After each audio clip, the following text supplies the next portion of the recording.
খেলা হবে, খেলা হবে। আমি তো বাড়িতেই ছিলাম, আমি তো পালাইনি, তাহলে এইভাবে আমাকে অ্যারেস্ট করতে হলো কেন? একজন তো পালিয়েছেন খেলার ঘোষণা দিয়েই, আরেকজন ঘোষণা ছাড়াই একাই মাঠে ছিলেন, বাড়িতেই ছিলেন, এমনকি সরকারি ঘোষণার আগ পর্যন্ত নিয়মিত অফিসও করেছেন। এতক্ষণে হয়তো আঁচ করতে পেরেছেন কার কথা বলছি। হ্যাঁ, সেলিনা হায়াৎ আইভী, নারায়ণগঞ্জ সিটি কর্পোরেশনের সাবেক মেয়র তিনি। খেলা হবে বলে মুখে ফেনা তোলা সেই শামীম ওসমান পালিয়ে গেলেও সেলিনা হায়াৎ আইভী কোথাও পালিয়ে যাননি, নিজ বাড়িতেই অবস্থান করেছেন। একদিনের জন্য কোথাও পালিয়ে যাননি তিনি। যেখানে সরকার পতনের পর আওয়ামী লীগের অনেক নেতাকর্মী দেশ ছেড়ে পালিয়েছেন, সেখানে আইভী রাজনীতিতে সততার দৃষ্টান্ত হয়ে হাজির হয়েছেন। এমনকি সেলিনা হায়াৎ আইভী নিজেকে নির্দোষ বলেও দাবি করেছেন।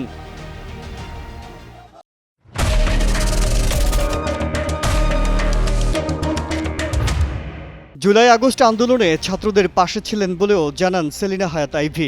শামীম ওসমান এবং সেলিনা হায়াৎ আইভী একই দলের হলেও দুজনের মাঝে সাপে নেউলের সম্পর্ক চোখে পড়ার মতো।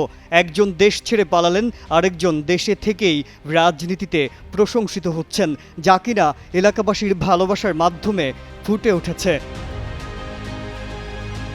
খেলা হবে বলে শামীম ওসমান কত হুঙ্কার দিয়েছেন, কিন্তু সরকার পতনের পর লেজ গুটিয়ে পালিয়েছেন সাবেক এই সংসদ সদস্য। নারায়ণগঞ্জের সাবেক মেয়র সেলিনা হায়াৎ আইভীর জনপ্রিয়তা শামীম ওসমান থেকেও বেশি বলে দাবি করেছেন এলাকাবাসী। তাকে যখন পুলিশ গ্রেপ্তার করে তখনই জনতার জোয়ারে তা আরও দিনের আলোর মতো পরিষ্কার হয়ে ওঠে। এদিকে আওয়ামী লীগ সরকারের পতনের পর সিটি কর্পোরেশনের মেয়র পদ বিলুপ্ত করা হলেও নিজ বাড়িতে অবস্থান করছিলেন সেলিনা হায়াৎ আইভী। বৈষম্য বিরোধী ছাত্র আন্দোলনের সময় হত্যাসহ একাধিক মামলায় তাকে গ্রেপ্তার করেছে পুলিশ।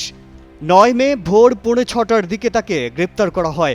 এ সময় সেখানে তার বিপুল সংখ্যক সমর্থক অবস্থান করছিলেন। গাড়ি বহর নিয়ে পুলিশও ছিল সতর্ক অবস্থানে।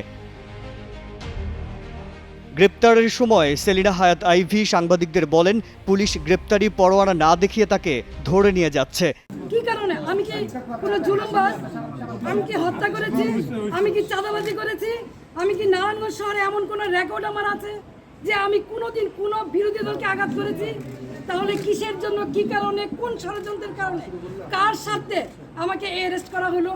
আমিও প্রশাসনের কাছে জানতে চাই। সাবেক মেয়র সেলিনা হায়াৎ আইভী বলেন, নারায়ণগঞ্জে হত্যাকাণ্ড ঘটেছে, তখনই প্রতিবাদ করেছি।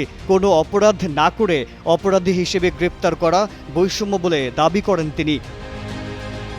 মাজহারুল আলম, কালের কণ্ঠ।